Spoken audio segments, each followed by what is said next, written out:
লাল বলের ক্রিকেটে পাকিস্তানের বিপক্ষে সিরিজ জয়ের পর বিশ্ব ক্রিকেটে আলাদা গুরুত্ব পেতে শুরু করেছে বাংলাদেশ। এমনকি ভারত সিরিজের আগে ভারতীয়রাও বাংলাদেশকে দেখছে সমীহের চোখে। কারোর কাছে এই বাংলাদেশ দল তাদের ক্রিকেট ইতিহাসেরই অন্যতম সেরা।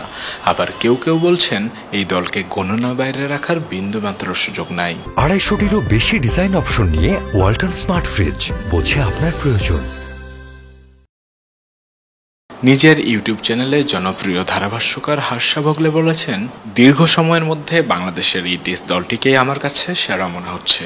প্রথম কারণ তাদের পেস আক্রমণ।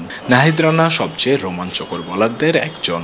সম্প্রতি সে কি করেছে আমরা জানি। হাসান মাহমুদের বলেও পাকিস্তানের ব্যাটসম্যানরা ভুগেছে। হতে পারে ভারতে এটাই তাসকিন আহমেদের শেষ সুযোগ। সেও দেখাতে চাইবে আমরা কেন তাকে অনেক বেশি মূল্যায়ন করে থাকি। বাংলাদেশের ব্যাটিং লাইন আপ নিয়ে কথা বলতে গিয়ে হার্ষা বলেন, তাদের ব্যাটিংয়ের দিকে যদি তাকান, প্রথম 8 জনের সবাই নিখাত ব্যাটসম্যান। এদের মধ্যে 2 জন স্বীকৃত উইকেট কিপার এবং 2 জন পুরোদস্তুর স্পিন বোলিং অলরাউন্ডার। একজন অবশ্যই সাকিব আল হাসান, অন্যজন মেহেদী হাসান মিরাজ।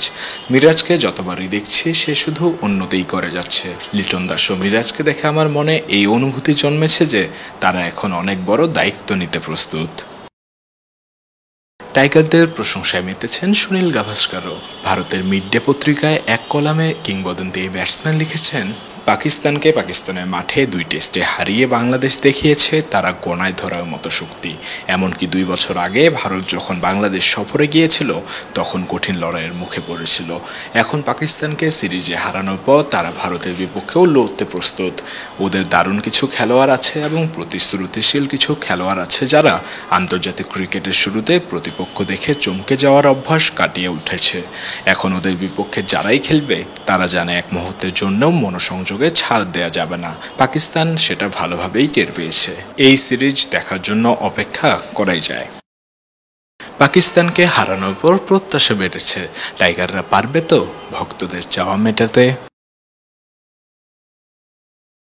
উৎস মাহমুদ, অলরাউন্ডার।